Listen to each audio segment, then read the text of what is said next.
इधर सुनो ध्यान से, अब प्लीज बातचीत नहीं, तो सुनना ध्यान से। मैं कहना क्या चाह रहा हूं, अब टोटल मिला के 11 रिटर्न आ रही है। अब ये क्वेश्चन ध्यान रखना, इस पॉइंट पे आओ जी, इधर देखो ध्यान से प्लीज। अब इसमें से क्वेश्चन दिखाऊंगा जो आपके एग्जाम के अंदर भी बनेगा। मेरा पूरी क्लास से क्वेश्चन है, एक बात बताना, आउटवर्ड सप्लाई की स्टेटमेंट किसमें जाती है? जीएसटीआर 1 में। जब मैं, अरे एक बात बताना, जब मैं आउटवर्ड सप्लाई की स्टेटमेंट फाइल करता हूं तो क्या मेरी आउटवर्ड किसी की इनवर्ड है? तो उसके कहां पे शो होगी? 2B में। कहां पे होगी? अब सारे बच्चों बताना। अब क्वेश्चन ये आ रही है, क्या जीएसटीआर 1 में हमें सारी स्टेटमेंट फर्निश करनी जरूरी है? गवर्नमेंट कहती नहीं। ये इंपॉर्टेंट है, ये ध्यान रखना चाहिए। अब गवर्नमेंट ये बात कह रही है, ये डिपेंड करता है तुम्हारी आउटवर्ड सप्लाई B2B है B2C है। अगर तुम्हारी आउटवर्ड सप्लाई B2B है तो इनवॉइस वाइज डिटेल अपलोड करना जरूरी है। अगर B2B है, चाहे वो 10 रुपए का हो, चाहे वो 100 रुपए का हो, चाहे 500 का, उसको ITC लेना है, सारी डिटेल आप फर्निश करोगे जीएसटीआर 1 में। और अगर सप्लाई B2C है, दो केस हैं, या तो वो इंट्रा है या वो इंटर है। अगर वो इंटर है, सुनना काम से, अगर वो इंटर है और 2.5 लाख से ऊपर है तो इनवॉइस वाइज डिटेल फर्निश करनी है। अगर वो 2.5 लाख तक है तो इनवॉइस वाइज नहीं करनी, कंसोलिडेटेड करनी है। और अगर मान लो फॉर एग्जांपल इंट्रा स्टेट है, चाहे 2.5 लाख तक हो या 2.5 लाख से ज्यादा हो, उस केस में फिर आपको इनवॉइस वाइज ने कंसोलिडेटेड ही डिटेल फर्निश करनी है। बस ये पर ध्यान दो, ये पॉइंट आपके एग्जाम के लिए इंपॉर्टेंट है। अब मैं आपको इससे रिलेटेड क्वेश्चन दिखा रहा हूं जो आपके एग्जाम के अंदर बना, मैं यहां नहीं दिखाऊंगा, यहां से आप आंसर देख लोगे। ये क्वेश्चन जो है आपके एग्जाम के अंदर बना हुआ है और सारे बच्चे मुझे फटाफट से आंसर देंगे इस क्वेश्चन का। ये रहा क्वेश्चन, ये लो जी, ये क्वेश्चन रहा। क्वेश्चन पढ़ो और मुझे आंसर दो।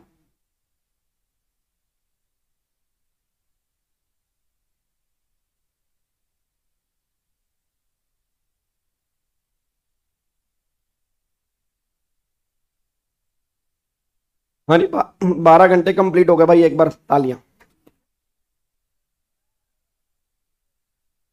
12 घंटे, फाइनली 12 घंटे 1 मिनट हो गया। ठीक है, तो क्या है भाई, क्या क्या है नालायक? ठीक है नहीं भाई, मेरे को आदत भी डालने दो, ऐसे बजती है तालियां, पता लगे भाई साहब किसी के सत्संग में गया, वो कहे क्या हो गया विवेक तेरे को, कल तक तो सही था, ला पकड़ 100 रुपए जाए यहां से। भाई ऐसे बजती है तालियां यार, ऐसे तुम तो ऐसे बार बार करवा रहे हो यार नालायक। हाँ जी, रिकॉर्डिंग बंद हो गई होगी? नहीं, रिकॉर्डिंग कोई बात नहीं, मेरी रिकॉर्डिंग चल रही है, तुम टेंशन ना लो, मैं रिकॉर्डिंग डाल दूंगा। ठीक है, चलो क्वेश्चन सोल्व करो। पहला बताओ, पहले में, पहले में क्या है, क्या चीज है?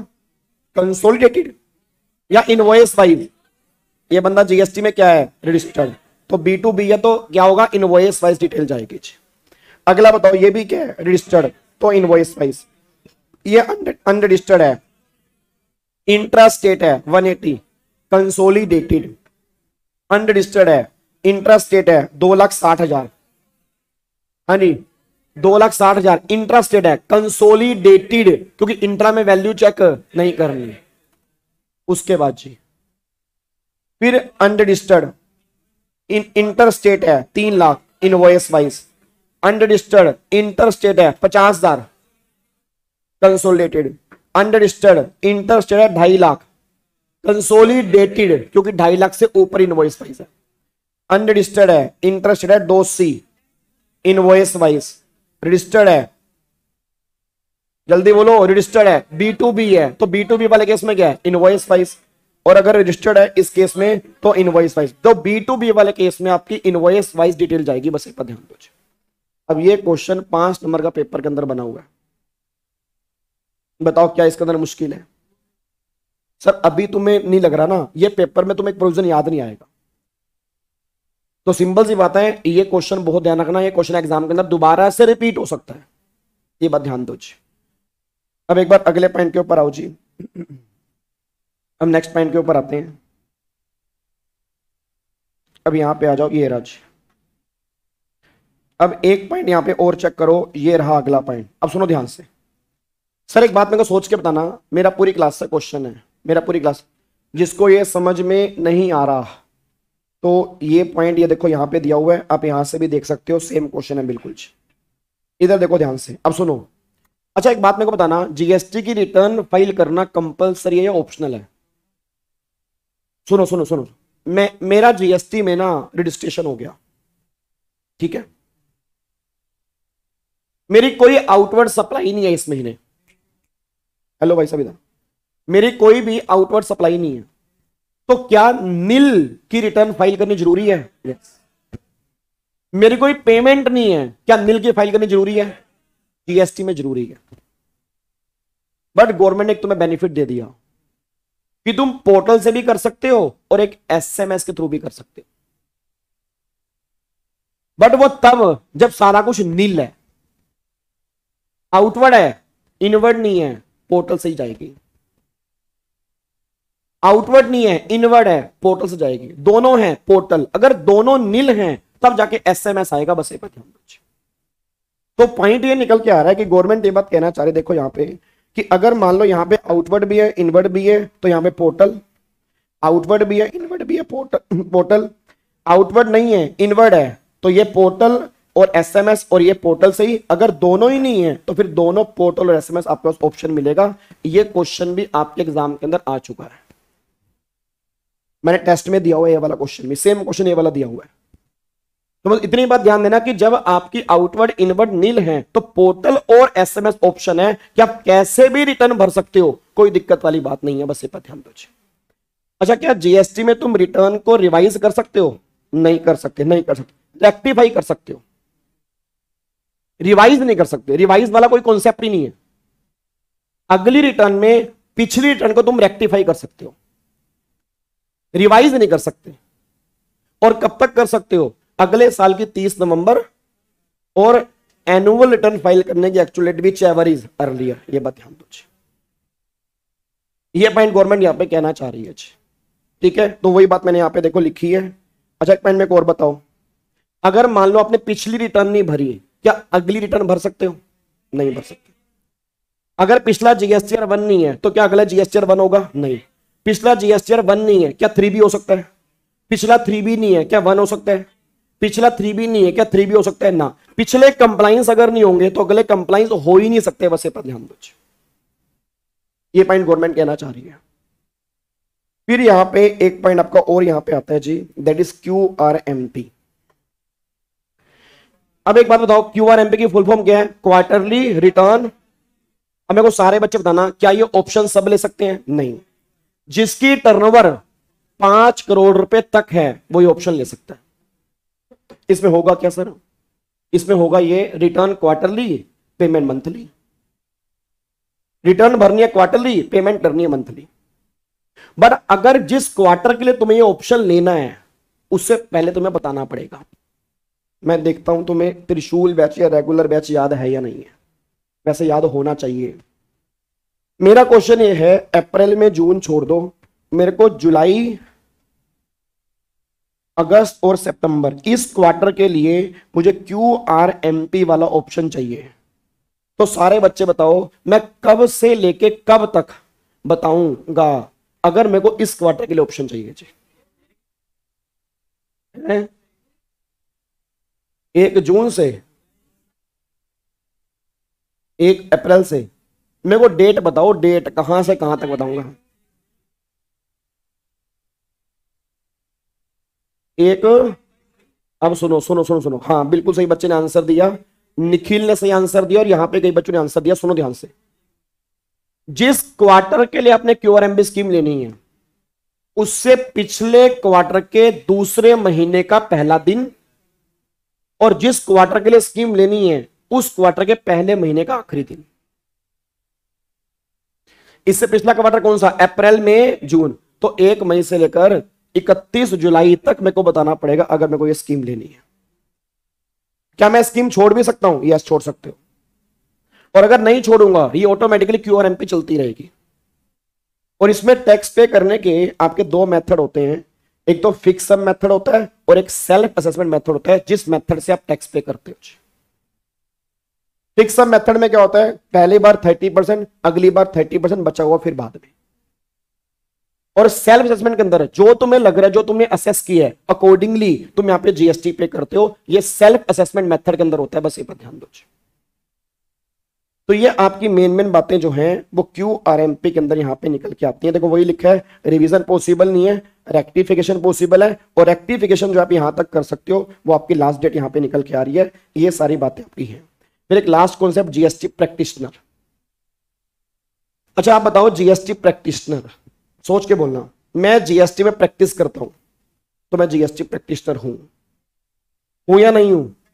अच्छा क्या तुम बताओ, क्या तुम जीएसटी प्रैक्टिशनर बन सकते हो? यस या नो? आवाज नहीं आ रही। Yes sir. देख लेते हैं,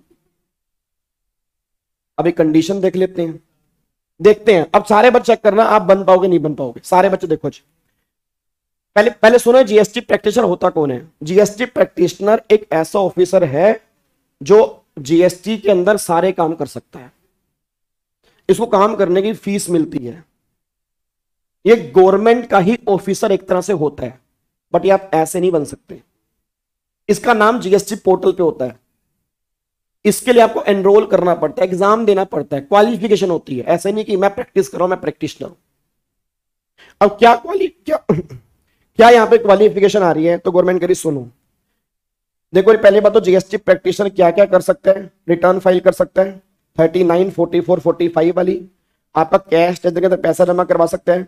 furnish detail in form GST ITC 4, furnish information for generation e-way bill, furnish application for amendment and cancellation of registration, filing refund application और फाइलिंग इंटीमेशन टू पे टैक्स अंडर सेक्शन 10। मतलब सारे के सारे काम जो है वो जीएसटी प्रैक्टिशनर कर सकता है। बस ये पर ध्यान दो।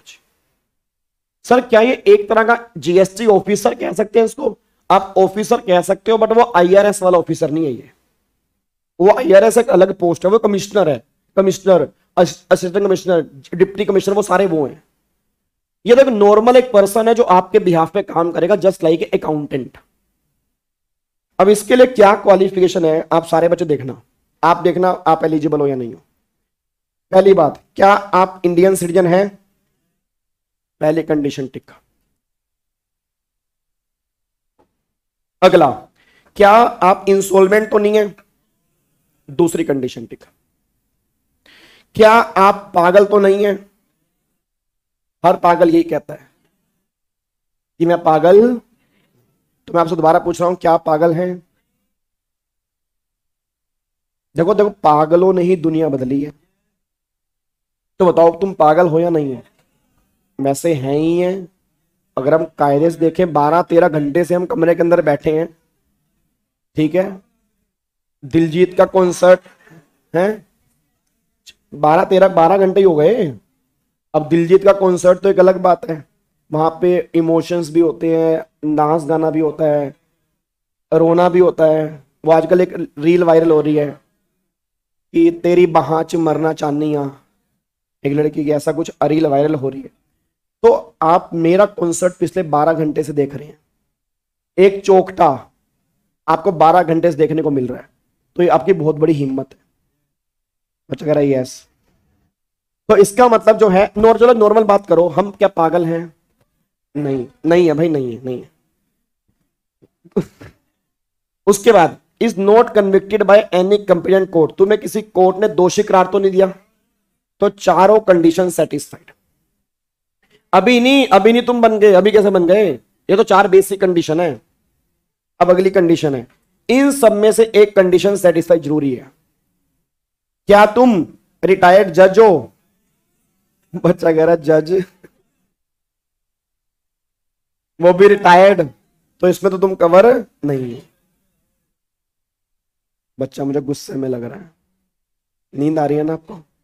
नींद आ रही है ना? ऐसा लग रहा है गुस्से में लग रहा है। कह रहा बेटे गाबे सुन मेरी बात, या तो करा दे या लट चढ़ के मारूंगा तेरे। गुस्सा नहीं करना, देख मेरे भाई, जिंदगी है एक ही बार, पता नहीं फिर कब मिलना है हमने, ठीक है ना?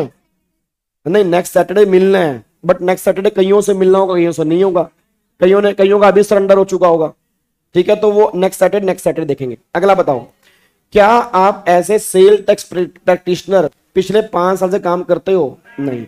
अब यहां पे तुम कवर हो सकते हो। ही हैज पास्ड ग्रेजुएट, कौन कौन बीकॉम कर चुका है? आप सब बन सकते हो।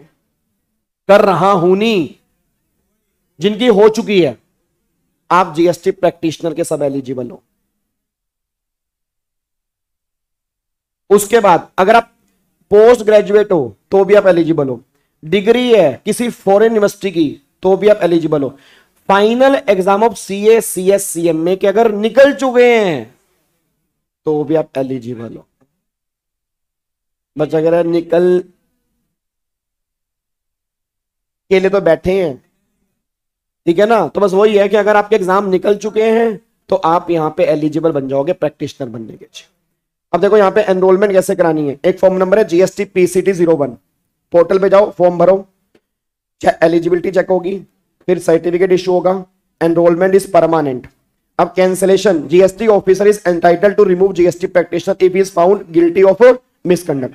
अच्छा मैनर, पहले शोकॉज नोटिस आएगा, आप उसका रिप्लाई करेंगे, फिर रिमूवल हो जाएगा, बस ये पर ध्यान दो। अच्छा एक बात बताना, क्या आप जीएसटी प्रैक्टिशनर का सर्टिफिकेट सरेंडर भी कर सकते हैं? यस कर सकते हैं। कैसे? Surrender application over portal, inquiry by commissioner, enrolment cancellation order जो है वो जीएसटी पीसीडी 7 में, इस तरह से आप सरेंडर कर सकते हैं, बस ये पर ध्यान दो। ठीक है, ये आपका जीएसटी प्रैक्टिशनर वाला कॉन्सेप्ट है। अब आ जाओ फाइनली लास्ट चैप्टर। एक अलग ही खुशी आई है ना, चेहरे पे नूर आ गया एकदम।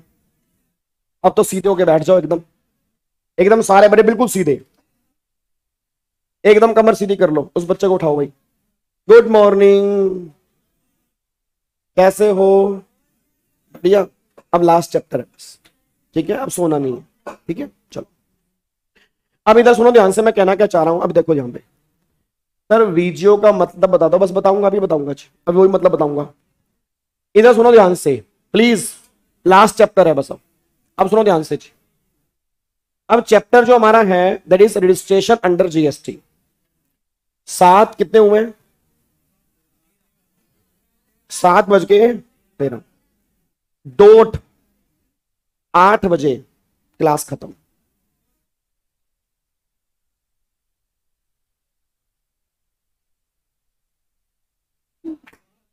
ठीक है नहीं, डॉट 8 बजे क्लास खत्म कर दी जाएगी, टेंशन बिल्कुल मत लें। तो सुनो ध्यान से, हैं पोहा दे दिया, टेंशन मत लो। पोहा बिल्कुल, अब देखो थोड़ा टाइम लगेगा ना, मैंने उसको बोल दिया पोहा चाय बोल दी है, ठीक है। मुझे भी तो खाना है, मेरे को भी खाना है, ठीक है नहीं यार। चाय मैं पता कब बनाता हूं, तुम वो इतने सारे। अब होता क्या, मैं नीचे जाते हैं, हमने उसको बोला था कि हम नीचे ही आएंगे। अब वो इतने सारे बच्चे देख के वो कहेगा कैसे मैं बना के ले आऊं। चलो देखता हूं, हैं ठीक है। चलो इधर सुनो ध्यान से। एक बच्चा कह रहा है सर 8 बजे तो इनकम टैक्स का त्रिशूल बैच भी है ना? हाँ त्रिशूल बैच भी आज, बिल्कुल सही बात है जी। उसमें हमारा चैप्टर वो टीसीएस हमारा पेंडिंग पड़ा हुआ है, इनकम टैक्स वाला, वो करना है, ठीक है। चलो अब सुनो ध्यान से प्लीज, ऐसे खत्म नहीं होगा 8 बजे। अब सुनो ध्यान से, अब चैप्टर हमें रिवाइज करना है रजिस्ट्रेशन अंडर जीएसटी। ये चैप्टर जो है ना, ये मोस्ट इंपोर्टेंट है आपके एग्जाम के लिए भी और प्रैक्टिकल लाइफ के लिए भी। अब सारे बच्चे यहां पे ध्यान दे, बिल्कुल सिर्फ आधे घंटे की बात रह गई है, 45 मिनट की। अब ये चैप्टर जो है that is registration under GST, इसमें टोटल मिला के 22 से लेकर 30 सेक्शन है। 45 मिनट सुन लेना, बहुत बढ़िया, तुम यहां से रिवाइज करके जाओगे। 22 से लेकर 30 सेक्शन आपके हैं। सेक्शन 22, 23, 24, 25, 26, 27, 28, 29, 30, 22 से लेकर 30 सेक्शन आपके यहां पे निकल के आते हैं। अब 22 से 24 ये मोस्ट इंपोर्टेंट है, और 25 से 30 ये सारे प्रोसीजर से पार्ट है। मतलब 22 से 24 ये प्रोविजन है, और 25-30 सारे के सारे प्रोसीजर हैं जी। अब सेक्शन 22, 23, 24 में क्या है? सेक्शन 22 हमारा है there is person liable for registration, कि कौन कौन लाइबल है। 23 हमारा है कि कौन कौन लाइबल नहीं है, और 24 हमारा है किन किन को करवाना क्या है, कंपल्सरी, मैंडेटरी है। अब सुनो ध्यान से, 22 में ना आपकी 10 लाख की लिमिट है, 20 लाख की लिमिट है, 40 लाख की लिमिट है। अब क्वेश्चन ये आ रहा है 10 लाख की लिमिट कहां है, 20 लाख की लिमिट कहां है, 40 लाख की लिमिट कहां है, ये लिमिट किस किस केस में कितनी है। बिल्कुल सिंपल फंडा बता रहा हूं, बस वहीं चल लेना, ये टेबल देख लेना बस। ये 4 स्टेट के सारे बच्चे नाम बोलो,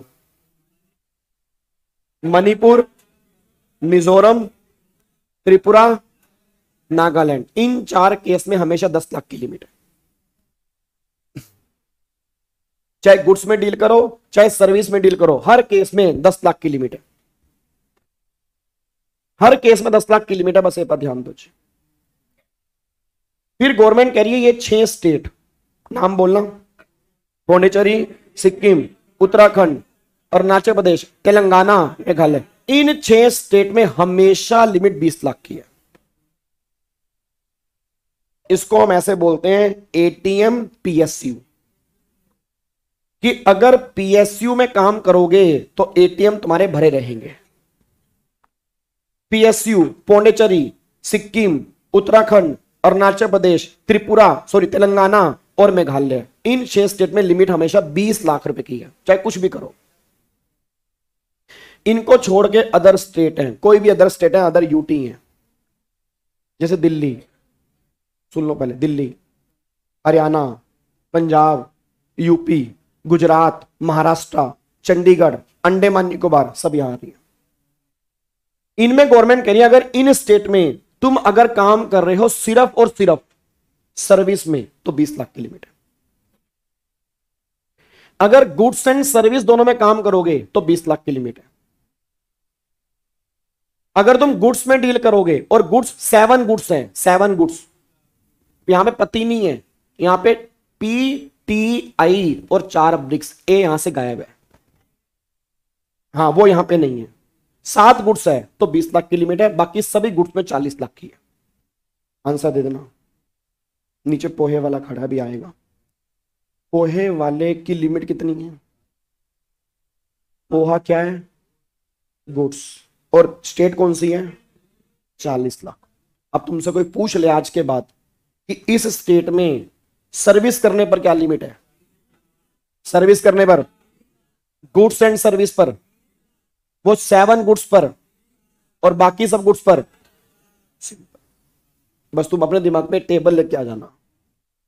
इन चार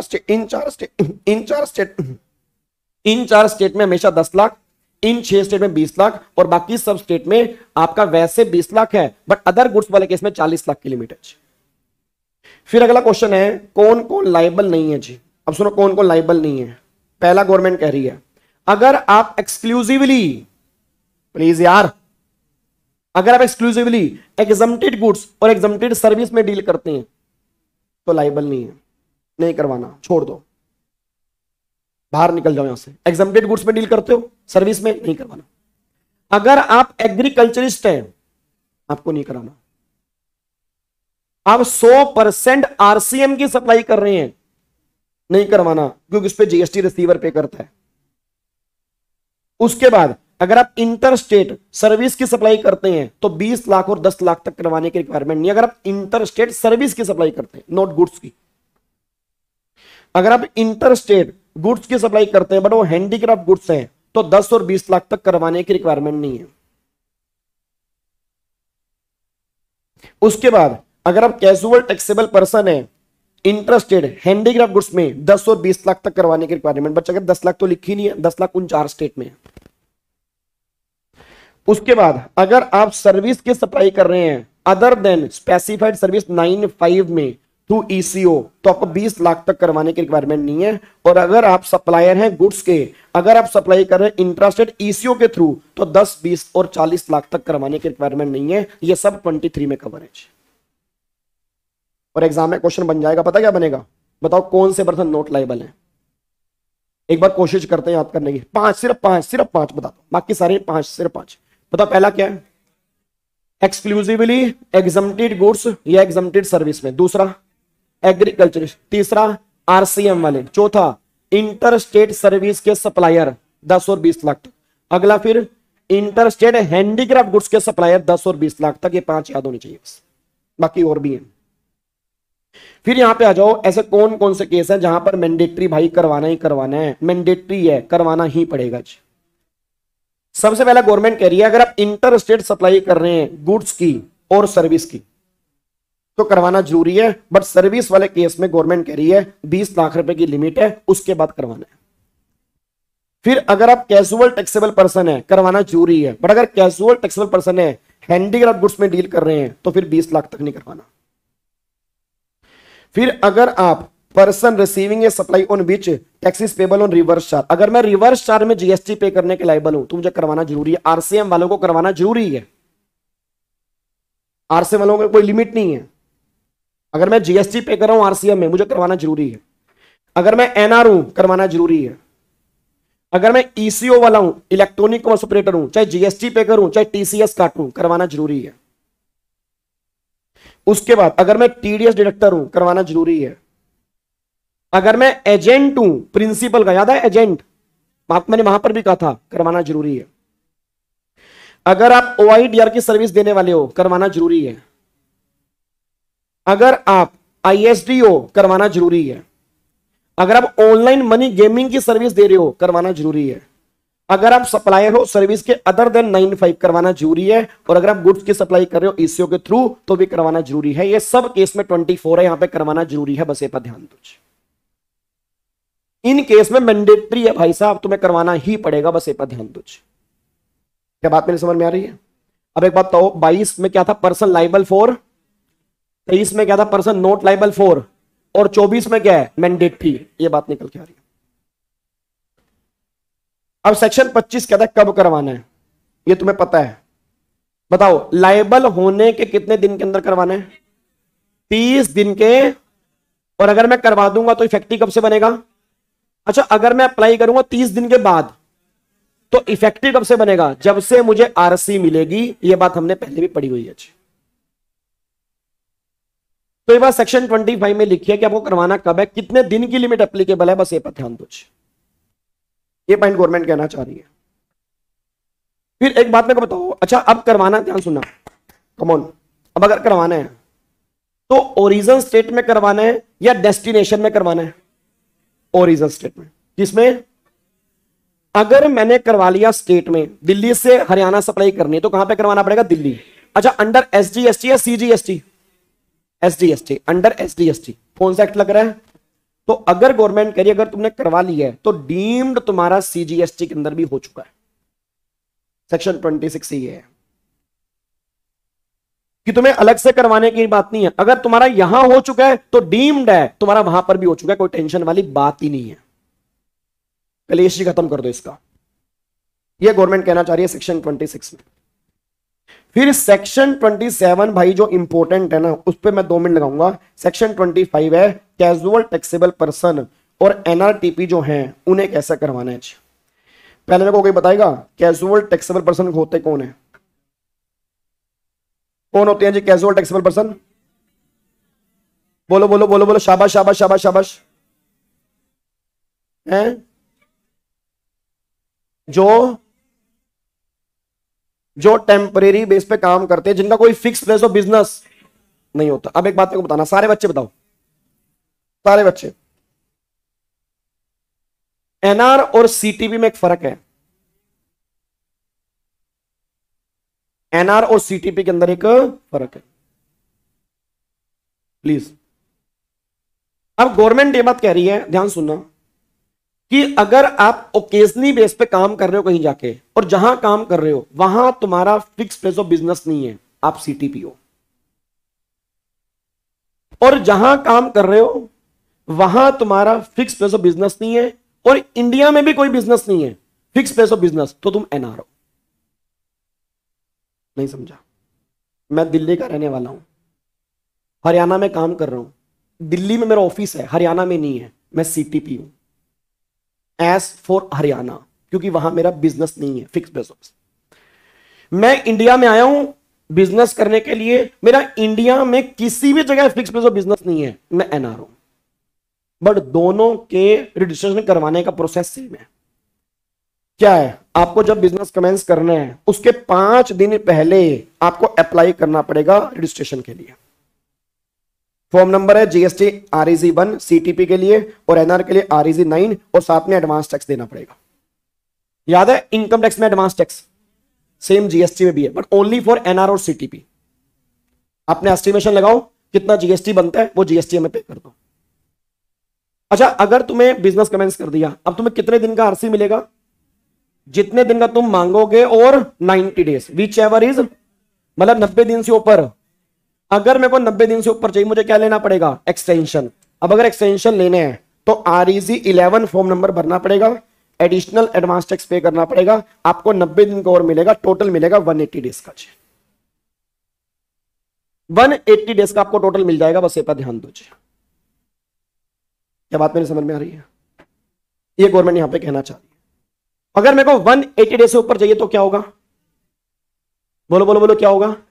तो फिर मुझे नॉर्मल करवाना पड़ेगा रजिस्ट्रेशन। ये एनआर और सीटीबी वाले केस में है जी। उसके बाद अब यहां पे आ जाओ। अब एक बात बताना, अच्छा रजिस्ट्रेशन के लिए एग्रीगेट टर्नओवर निकालनी है, जैसे तुमने कंसेशनल स्कीम में निकालनी सीखी है, सेम यहां पर है। एक फर्क है, बस बता दो यार। इंटरेस्ट और डिस्काउंट वहां पे एक्सक्लूड करते हो, यहां पे हमें इंक्लूड करना है। वहां पे हम नहीं लेते और यहां पे हमें लेना। क्या बात मेरी समझ में आ रही है? पक्का पक्का? ओके ना? चलो अगला पॉइंट। अब अगला पॉइंट यहां पे है सेक्शन 28। अच्छा एक बात मेरे को बताओ, क्या मैं अपने रजिस्ट्रेशन में अमेंडमेंट भी कर सकता हूं? अगर मान लो मेरे को अपने रजिस्ट्रेशन में अमेंडमेंट करनी है, सारे बच्चे बताओ क्या अमेंडमेंट कर सकता हूं? अब सुनो सुनो सुनो सुनो सुनो सुनो, एक काम मैं करना चाहता हूं, इधर देखो। ये सेक्शन तुम्हें 2 मिनट में समझ में आएगा, इधर देखना ध्यान से।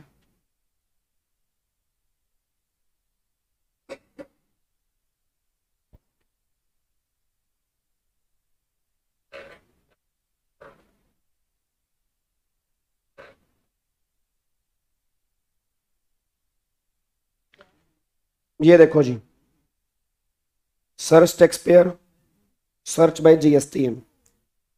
मैं अपना जीएसटी नंबर आपको ना खोल के दिखा रहा हूं, 09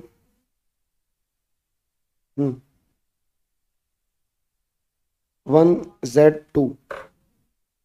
ये क्या है? 578848, यही है ना? ये लो जी, इधर देखो ध्यान से अब प्लीज। सेक्शन 28 इसी में खत्म हो जाएगा, इसको ध्यान दे देना तुम प्लीज। अब सुन ध्यान से, सुनो। अब एक बात मैं को बताऊं, सारे बच्चे पढ़ के बताना। लीगल नेम ऑफ बिजनेस क्या है? Trade name, constitution of business, GSTN, active, tax पे टाइप नॉट कंसेशनल। कौन सी स्कीम ले रखी है? समझ में आएगा ना? वो कंसेशनल स्कीम ले रखी। फिर principal place of business UGF, upper ground floor Gyankhand 1 337 flat number A1 Indirapuram Ghaziabad Uttar Pradesh, ये दे रखा है। अब बहुत ध्यान सुनना, बहुत ध्यान सुनना। मेरे को इसमें कोई चेंज करना है, कैसे करूं? और एक्चुअल में करना है एक्चुअल में, क्योंकि जो ये एड्रेस है, अब यहां मैं रहता ही नहीं। ये हमने किराए पर दे दिया और हमने नया घर ले लिया, मेरा एड्रेस नया होगा, मेरे को ये चेंज करवाना है। एक्चुअल में बता रहा हूं, अब करवाना है तो कैसे होगा? तो गवर्नमेंट ने कहा सुनो, अगर आपको अमेंडमेंट करनी है रजिस्ट्रेशन में ना, 3 तरह की होती है। या तो वो अमेंडमेंट है मेन अमेंडमेंट, या अदर अमेंडमेंट, नॉर्मल, या change in constitution. Change in constitution, मेरे को सारे बच्चे बताओ मेरा कॉन्स्टिट्यूशन क्या है? बताना। ये क्या है? प्रोप्राइटरशिप। अगर मैं पार्टनरशिप करना चाह रहा हूं तो गवर्नमेंट कह रही फिर तुझे क्या करवाना पड़ेगा? फ्रेश, नया करा भाई, ये नहीं चलेगा, नया करा। मेरे को कंपनी बनानी है, बोलो बोलो क्या करना पड़ेगा? मेरे को एलएलपी बनानी है, नया जी। अगर इसमें चेंज करना है ना तो भाई नया है जी। और ये बात मैं नहीं कह रहा, देखो यहाँ पे क्या लिखा है, उस केस में गवर्नमेंट कह रही आपको करना पड़ेगा नया। अब अगले पॉइंट पर आओ। अगर मेरे को अमेंडमेंट करनी है मेन फील्ड में, लीगल नेम ऑफ बिजनेस, सारे बच्चे बोल देना लीगल नेम ऑफ बिजनेस मेरा क्या है, विवेक गाबा। लीगल नेम बिजनेस क्या है, मेरे को इसको चेंज करना है।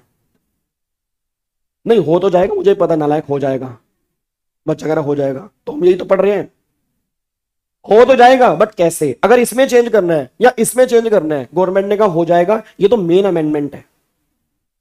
अमेंडमेंट, इसमें कॉन्स्टिट्यूशन चेंज नहीं होगा बट अमेंडमेंट मेन है। या आपको अगर यहां पे चेंज करना है, for example address of place of business, सारे बच्चे बोल दो मेरे को प्लेस ऑफ बिजनेस के एड्रेस में चेंज करना है, इसमें चेंज करना है, मेन फील्ड अमेंडमेंट है। या कोई पार्टनर आ रहा है, कोई पार्टनर जा रहा है, अब कैसे होगा देखो जी। अब सुनो ध्यान से, जो कहना हो जाएगा कैसे होगा सुनो। आपको चेंज जो भी करना है विद इन 50 डेज मुझे आरईजी फॉर्म नंबर 14 भरना पड़ेगा, साथ में सपोर्टिंग डॉक्यूमेंट देने पड़ेंगे, मतलब प्रूफ लगाने पड़ेंगे। वेरीफाइड करेगा पीओ, जीएसटी ऑफिसर वेरीफाई करेगा। दो चीजें देखेगा, या तो अमेंडमेंट वारंटीड और डॉक्यूमेंट कंप्लीट, या amendment not warranted document not complete. उसको लग रहा है अमेंडमेंट आनी चाहिए, ओके है तो अमेंडमेंट कर देगा, अमेंडमेंट ऑर्डर पास कर देगा। उसको लग रहा है अमेंडमेंट नहीं आनी चाहिए, अमेंडमेंट नोट ओके, कहीं डॉक्यूमेंट सही नहीं है, वो तुम्हें शोकॉज नोटिस देगा कि बताओ मैं तुम्हारी एप्लीकेशन रिजेक्ट क्यों ना करूं। आप रिप्लाई करोगे, 7 दिन में आप रिप्लाई करोगे, या तो रिप्लाई सेटिस्फैक्ट्री है या सेटिस्फैक्ट्री नहीं है। अगर रिप्लाई सेटिस्फैक्ट्री है तो अमेंडमेंट ऑर्डर आ जाएगा, नहीं है तो फिर क्या कर देंगे, एप्लीकेशन रिजेक्ट, काम खत्म, फिर नहीं हो सकता जी। ये पूरा प्रोसेस है चेंज करने का, बस ये पर ध्यान दो जी। तो ये आपको चेंज करने का है, इस तरह से आप चेंज कर सकते हो जी। अच्छा एक बात मेरे को बताना, अब ये है, ये मेरा रजिस्ट्रेशन है, ये मेरा रजिस्ट्रेशन है जी, आपके सामने ये रहा जी।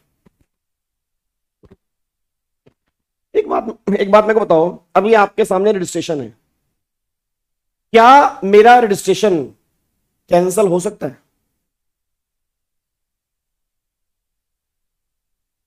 नहीं हो सकता, या हो सकता है? अच्छा मैं खुद भी करवा सकता हूं, क्या डिपार्टमेंट मेरा कर सकता है? दोनों केस पॉसिबल है, तो देख लेते हैं।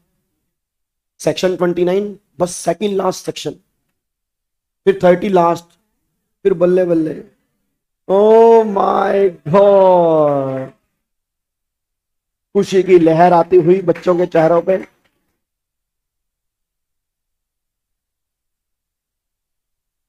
चेंज होगा बिल्कुल, क्योंकि दोनों पार्टनर दोनों में हैं, बट एलएलपी के अंदर अलग कॉन्सेप्ट है, इसके अंदर अलग कॉन्सेप्ट, वो कॉन्स्टिट्यूशन चेंज होगा। सुनो ध्यान से सुनो, बस बस बस बस बस, खत्म खत्म खत्म मेरे बच्चों, खत्म। सुनो, हाँ अभी अभी बस 10 मिनट, 10 मिनट मेरा बच्चा, और रुक जाओ 10। सर थक गए, क्यों थक गए यार? मेरे को तो गले की मुसीबत है, मैं तो फुल एनर्जी में हूं भाई। बच्चा अगर शुक्र है गले की दिक्कत है, पता लगे कह देते और बैठ 6 घंटे। मैं लेट ये ले बैठ गया, मैं 10 मिनट और लगाऊंगा नालायक। सुनो ध्यान से, सुनो सुनो, अभी पोहा आ रहा है, बस पोहा आ रहा है। अब अगला सेक्शन 29 जो है, अब सेक्शन 29 सुनो ध्यान से, नहीं सुनो आरसीएम, अब मैं बता ही देता हूं क्योंकि तुम्हारे हालात मेरे को दिख गए हैं, क्योंकि कोई ऐसे हो रहा है, कोई ऐसे हो रहा है, कोई ऐसे खड़ा है, ठीक है, तो थोड़ी हालत तुम्हारी अब खस्ता हो रही है, तो मैं अपनी पारी डिक्लेयर नहीं कर रहा, आई हैव कैपेबिलिटी। अरे छोड़ो तुम आवे कर रहे हो। सुनो ध्यान, सुनो सुनो सुनो सुनो सुनो, अब फाइनल वर्ड सुन लो, फिर खत्म करना है। फाइनल फाइनल वर्ड नहीं, सुप्रीम कोर्ट की जजमेंट सुन लो। सुप्रीम कोर्ट की जजमेंट है, reverse charge, accounts and records, और एक रिफंड वाला टॉपिक, और एक आधा जो भी टॉपिक है उसको मैं कल या परसों आपको डेट बता दूंगा। आप सब त्रिशूल बैच के ग्रुप में हैं, टेलीग्राम पे जुड़े हुए हैं, तो बता दूंगा 3-3.5 घंटे की लाइव लेके खत्म कर दूंगा। मैं अगली मैराथन से पहले ही खत्म करूंगा, क्योंकि 21 को हमें जीएसटी की टेंशन नहीं लेनी, सॉरी 23 को जब हम मिलेंगे तो सिर्फ इनकम टैक्स के लिए मिलेंगे, और 24 घंटे आपसे मांग रहा हूं इनकम टैक्स के लिए। 24 और 26 मतलब 12 दो मैराथन है ना, 12 और एग्जाम से पहले आपसे कुछ नहीं मांग रहा, 24 या 26 घंटे मेरे को दे देना। आपको गारंटी दे रहा हूं आपका एक एक प्रोविजन इनकम टैक्स की आपकी टिप्स पे होगा जी। बस 26 घंटे आपसे मांग रहा हूं जी, बाकी आप जो मर्जी करो, मुझे कोई दिक्कत नहीं है। क्वेश्चन प्रैक्टिस होंगे उसमें क्वेश्चन कर लेना, बट प्रोविजन याद करने बहुत जरूरी है, ये बात ध्यान दो जी। अब सारे बच्चे यहां पे आओ फटाफट से, लास्ट पॉइंट इधर सुनो। ये मेरा रजिस्ट्रेशन है। अच्छा एक बार नंबर बताना मेरा क्या, 09BAPPG03। अब सुनो गवर्नमेंट कह रही है हाँ भाई, ओए ओ ओए गाबे इधर। अब गवर्नमेंट कह रही सुन, ओए गाबे इधर, कि हम तेरा रजिस्ट्रेशन कैंसिल कर देंगे, या तू अपना भी करवा सकता है खुद। अब वो कैसे कैंसिल हो सकता है, अब यहां पे आ जाओ, इधर देखो ध्यान से सारे बच्चे। इन 3 केस में दोनों कैंसिल करवा सकते हैं। पहला, अगर business discontinue, transfer fully, business बंद कर दिया मैंने, अगर बिजनेस बंद कर दिया तो क्या करूंगा आरसी लेके, या तो वो कैंसिल कर देगा या मुझे करवानी पड़ेगी। पहला केस याद करने ध्यान यहां पे। दूसरा केस, चेंज इन कॉन्स्टिट्यूशन, अभी मैंने आपको बताया अगर कॉन्स्टिट्यूशन में चेंज आ गया तो पुराना कैंसिल, नया करवाना पड़ेगा। और तीसरा, अगर टैक्सेबल पर्सन अब टैक्सेबल ही नहीं रहा, मेरी टर्नओवर 20 लाख से कम हो गई, 40 से कम हो गई, 10 लाख से कम हो गई, तो मैं टैक्सेबल ही नहीं रहा, अब मुझे कैंसिल करवाना पड़ेगा, तो मैं खुद कराऊंगा वो करेगा। इन तीन केस में दोनों में से कोई भी करवा सकता है। अब कुछ केस ऐसे हैं जहां पे सिर्फ और सिर्फ डिपार्टमेंट ही कैंसिल करेगा, तुम नहीं करवा सकते, डिपार्टमेंट करेगा, क्योंकि तुमने डिफॉल्ट कर दिया। याद कर लेना ये पॉइंट। पहला, आपने नो बिजनेस फ्रॉम डिक्लेयर, अब सोच के बोलना, अब भाई साहब मैं ध्यान सुनो, मेरा बताओ, मेरा डिक्लेयर प्लेस ऑफ बिजनेस क्या है, ये no business from declare place of business. मैं यहां पे आ गया हूं क्योंकि मैंने भी क्या बोला, मुझे क्या करवाना है, चेंज, क्योंकि मैं यहां पे काम ही और अभी तक वही है। तो अगर डिपार्टमेंट चाहे तो डिपार्टमेंट मेरी आरसी कैंसिल कर सकता है, क्योंकि मैं वहां काम ही नहीं कर रहा जहां मेरा एड्रेस है, क्योंकि एक्चुअल में डिपार्टमेंट बोलेगा ना। अब डिपार्टमेंट वहां गया एक ज्ञान खंड 1 में, हाँ भाई हेलो गाबे, वहां पे कोई और है, कह रहा कौन गाबा, यहां तो कोई गाबा नहीं है जी। तो उसने कहा भाई एड्रेस तो यही है, उसका ऑफिस है, मैं कह रहा नहीं यहां नहीं है जी, ये तो है ही नहीं यहाँ पे, यहां तो गए थे। अब क्या उसको डाउट आएगा, नहीं आएगा, मेरी आरसी वो कैंसिल कर सकता है। अगला, फिर गवर्नमेंट ये बात कहना चाह रही है, अगर आपने इनवॉइस इशू किया विदाउट सप्लाई, डिपार्टमेंट का सेक्शन रूल नंबर 10 है, आपने बैंक डिटेल डिपार्टमेंट को जमा नहीं कराई, आरसी कैंसिल। सेक्शन 16, आईटीसी में कोई डिफॉल्ट कर दिया, कैंसिल। जीएसटीआर 1 में आपने इनकरेक्ट इंफॉर्मेशन की, RC cancel. Rule number 86B अभी हम पढ़कर आए हैं, वो 99% वाला, उसमें डिफॉल्ट कर दिया, आरसी तुम्हारी कैंसिल हो जाएगी। आप कॉम्पोजिट वाले पर्सन हो, लगातार 3 महीने आपने रिटर्न नहीं भरी, मतलब 3 महीने से ऊपर हो गया आपने रिटर्न नहीं भरी, मतलब 30 अप्रैल डेट होती है, 30 अप्रैल है, अप्रैल होगी, मई जून जुलाई, 31 जुलाई तक रिटर्न ही नहीं भरी आपने, 3 महीने ऊपर हो गए ड्यू डेट से, आरसी कैंसिल। अगर आप नॉर्मल स्कीम वाले पर्सन हो, लगातार 6 महीने रिटर्न नहीं भरी, और अगर आप क्यूआरएमपी ले रहे हो, लगातार 2 क्वार्टर रिटर्न नहीं भरी, आपने वॉलंटरी करवाया रजिस्ट्रेशन, आपने बिजनेस कमेंस नहीं किया, 6 महीने हो चुके हैं, आरसी लेके बैठे हो, मैंने कहा धंधा कर ले, बिजनेस कर ले, कह रहा मैं नहीं करूंगा, क्या फायदा है आरसी का, तो डिपार्टमेंट तुम्हारी आरसी कैंसिल कर देगा। फिर रजिस्ट्रेशन ऑब्टेन बाय फ्रॉड, अगर आपने फ्रॉड से ले लिया तो आरसी तुम्हारी कैंसिल। अब ये कैंसिल कैसे होगी, देखो जी, अगर तुम्हें करवानी है तो भैया 30 दिन के अंदर अप्लाई करो आरईसी 16 में, डॉक्यूमेंट साथ में दो, कैंसलेशन की प्रोसीडिंग चलेंगे, 30 दिन लगेंगे, कैंसलेशन ऑर्डर आएगा आरईसी 19। अब सारे बच्चे बोल देना, अब याद करो फाइनल रिटर्न, अब सारे बच्चे बोल दो, अब मैंने आरसी क्या कर दी, कैंसल, तो भूल चूक लेनी देनी, भूल चूक ये बिजनेस की लैंग्वेज है, ये बिजनेस की भाषा है। भूल चूक, हम लास्ट में एक बात कहते हैं, भाई साहब ये आपका हिसाब पूरा हो गया, भूल चूक लेनी देनी है। मतलब अगर कोई भूल चूक से कुछ रह गया वो टेंशन मत लो, लेनी देनी है। अगर मैंने लेनी है तो मैं लूंगा, देनी है तो दूंगा। तो गवर्नमेंट कह रही अब तेरा आरसी कैंसिल हो गया, फाइनल रिटर्न भर दे 3 महीने के अंदर, ये आपका जीएसटी या टैक्स। अगर डिपार्टमेंट आरसी कैंसिल करना चाह रहा है तो यहां पे आप डिपार्टमेंट विद इन 7 डेज आपको नोटिस इशू करेगा, आपसे रिप्लाई मांगेगा। रिप्लाई सेटिस्फैक्ट्री है तो वो कैंसिल नहीं करेगा, अगर रिप्लाई सेटिस्फैक्ट्री नहीं है तो वो कैंसिल करेगा। फिर आपको फाइनल रिटर्न भरनी पड़ेगी 3 महीने के अंदर, बस ये पर ध्यान दो। ठीक है जी। ये अब एक बात बताओ, अब मेरी आरसी क्या हो चुकी है? Registration is just like a शादी, registration is just like a normal. बताना बेकार की बात मत करना क्योंकि फिर टाइम वेस्ट करोगे। शादी लाइफ में कितनी बार होती है? बस अब तुम अरमान मलिक को उठा के मत ले आना, उसकी 4 बार हुई है, तो भी 3। नॉर्मल कितनी होती है? रजिस्ट्रेशन भी 1 बार होता है। शादी कब तक चलती है? जब तक लाइफ है, जब तक डाइवोर्स सेम रजिस्ट्रेशन। एक बार करवा लिया टिल कैंसिलेशन चलेगा, टिल कैंसिलेशन चलेगा। शादी, ध्यान सुनना, शादी खत्म हो गई, प्लीज ओ शिट नहीं सुनो। मान लो फॉर एग्जांपल कई बार ऐसा होता है ब्रेकअप हो गया किसी का। अब सर प्लीज यार प्लीज प्लीज, अब अगर चाहते हो जल्दी खत्म हो रहे सुन लो, ब्रेकअप हो गया किसी का। अब ब्रेकअप हो गया तो ब्रेकअप और डाइवोर्स के 2 रीजन है।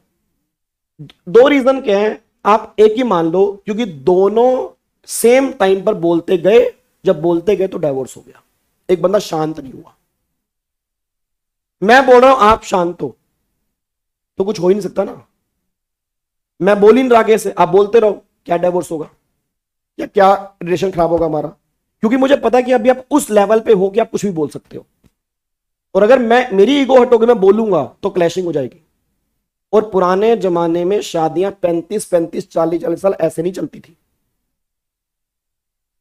और अपने पेरेंट्स को देखा होगा, 35 साल हो गए, 40 साल हो गए, आजकल तो 1 महीना, बेबी 1 महीना हो गया, बेबी 1 महीना, केक काटते हैं, क्या पता अगला महीना हो या ना हो। आजकल 1 महीने की खुशी हो रही है, आने वाले दिन में 1 दिन की खुशी होगी। बेबी 1 दिन हो गया, कल शादी 1 दिन पूरा, बेबी केक काट लेते छोटा सा। तो सिंपल सी बात यह है कि गवर्नमेंट ये बात कहना चाह रही है, सुनो अब शादी कैंसिल, गलती पता लग गई, हुआ क्या, डिस्प्यूट हो गया।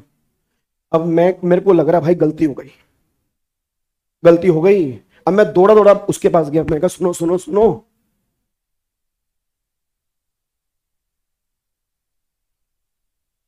गलती हो गई। अरे नालायक, मैं कहा नहीं नहीं सच्ची में मेरे को माफी कर दो, मेरा कैंसलेशन रिवोक कर दो। That is revocation of cancellation. तो सेक्शन 31 है रिवोकेशन का। अब देखो शादी वापिस कैसे जुड़ेगी, सुन लो। रजिस्ट्रेशन कैंसल्ड, शादी cancelled by PO suo motu, खत्म हो गई शादी। रिवोकेशन एप्लीकेशन डालेंगे जीएसटी आरईसी 21 में, विद इन 90 डेज एक्सटेंशन मिलेगा 1 के डेज। यहां पर पहले 30 + 30 था, अब टाइम चेंज हो गया, 90 + 180 हो गया, 90 + 180 एक्सटेंशन। इतने दिन का आपको टाइम दे रही है गवर्नमेंट कि तुम रिवोक करवा सकते हो। अब मैंने कहा नहीं प्लीज मेरे से गलती हो गई, मैं बहुत ज्यादा बोल गया, मैं आपसे माफी चाहता हूं। अब सुनो, अब यहां पे पीओ सेटिस्फाइड, बाबू सेटिस्फाइड, मतलब वाइफ या बाबू जो भी है सेटिस्फाइड, तो रिवोक कैंसलेशन, ठीक है शादी दोबारा कर लेते हैं।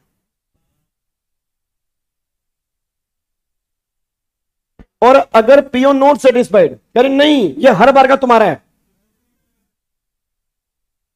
ऐसे लड़ाई करते हो, ये कहते हो फिर ये लास्ट टाइम है, ये गलती हो गई होगी भाई। अब शो कोस नोटिस, बताओ इस बार मैं शादी कैंसिल क्यों ना करूं?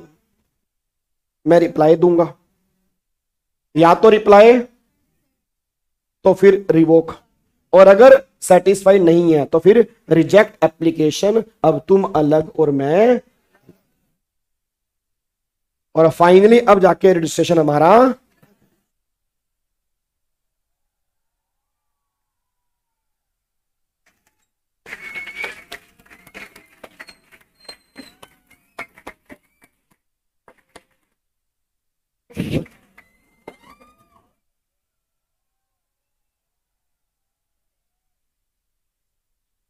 एक मिनट पहले अभिषेक भैया से पूछ लूं मैं, हैं ताली, हाँ ये ले लो।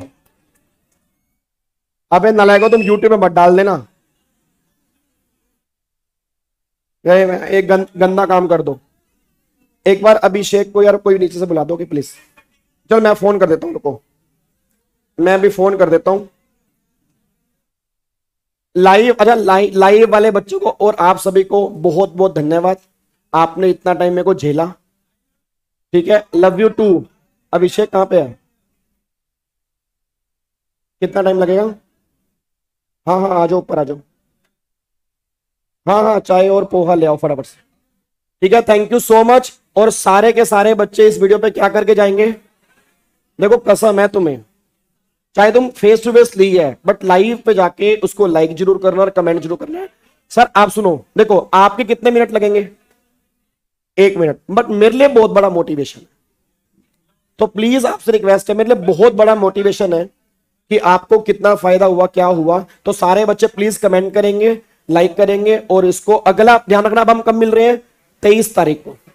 23 तारीख को मिल रहे हैं और उसके बाद मिलेंगे 7 तारीख को।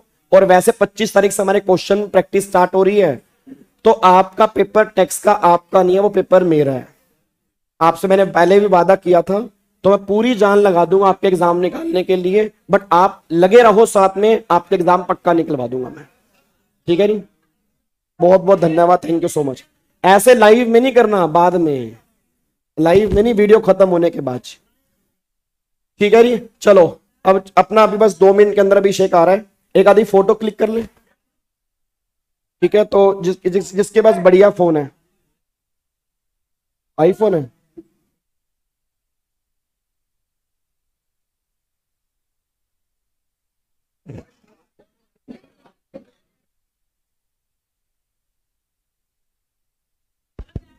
बैठे रहो बैठे रहो बैठे रहो। सर वीडियो का मतलब क्या है, video is an emotion, video is not a word, video is an emotion, video कोई वर्ड नहीं है। चलो री बैठ जाओ, बैठो बैठो बैठो, सारे बैठ जाओ।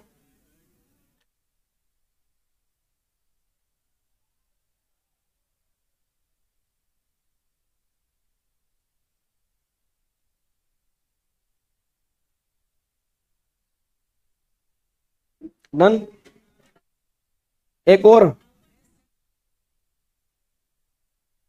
ऐसे हूटिंग करना, वीडियो बनाता हूँ वीडियो। ले भाई डमरू ले ले यार तू, ले ये ले।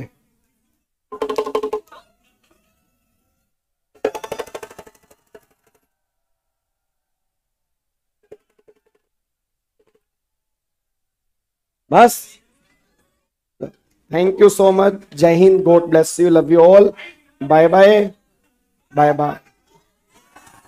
सारे बोलो, आवाज नहीं आई, मैं नहीं सुनिया, सारे बोलो, जोर से बोलो, जय माता दी, जय माता दी, भारत माता की, वंदे वंदे वंदे। थैंक यू सो मच, जिंदाबाद, थैंक यू सो मच जी। चलो thank you so much, God bless you, love you all, bye bye, thank you. और आप अपना, चलो री लाइव वाले बच्चे थैंक यू सो मच यार, बहुत बहुत आभार आप सभी का, God bless you, love you all, thank you so much, आप यहाँ पे आए, बहुत बहुत धन्यवाद।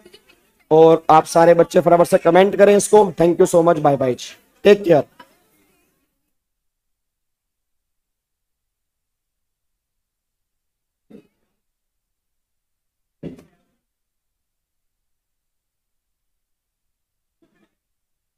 हाँ भेज, मेरे को भेज देना, यहाँ से भेज देना। चलो भाई आ जाओ, पोहा खाते हैं और चाय पीते हैं।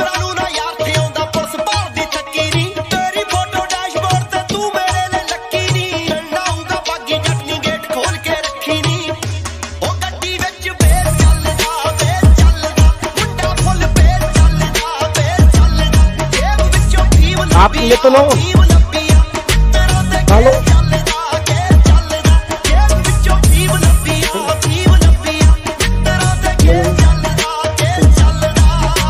हेलो आ जाओ फटाफट से आ जाओ।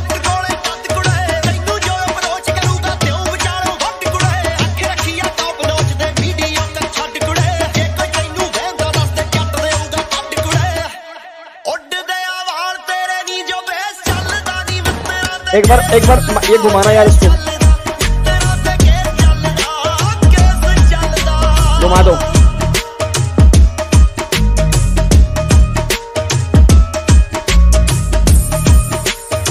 हाँ घुमा दो। ये लो भैया सारे फेस टू फेस वाले हैं।